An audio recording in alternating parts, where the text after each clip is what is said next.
Հայաստանում կներդրվի անկանխիկ առևտրից համընդհանուր հետվճարի համակարգ։ Ազգային ժողովի մշտական հանձնաժողովների համատեղ նիստում 2026 թվականի պետական բյուջեի մասին օրենքի նախագծի քննարկմանը հայտարարեց վարչապետ Փաշինյանը։ Ներդնելու ենք համընդհանուր հետվճարի համակարգ, այսինքն բոլոր քաղաքացիները անկանխիկ առևտրի դեպքում իրենց առևտրի որոշակի տոկոս հետ են ստանալու։ Համակարգը կներդրվի, պարոն Հովհաննիսյան, 3.5%-ի մասն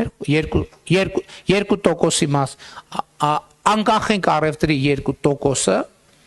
քաղաքացիները էլի հետվճարի ձևով կստանան։ Վարչապետը նշեց, շարունակվելու եւ զարգացվելու է նաեւ թոշակառուների համար գործող հետվճարի համակարգը։ Կառավարության կողմից շրջանառված նախագծով նախատեսվում է հետվճարի հաշվարկման համար անկանխիկ վճարումների գումարի նկատմամբ կիրառվող 12%-ը ավելացնել եւ սահմանել 20%, իսկ հետվճարի առավելագույն չափը 6000 դրամից դարձնել 10000 դրամ։ Հետվճարի չափերի փոփոխության արդյունքում անկանխիկ եղանակով կենսաթոշակ ստացող եւ անկանխիկ գնումներ կատարող կենսաթոշակառուների կենսաթոշակների չափերը կավելանան 3000-ից 4000 դրամով։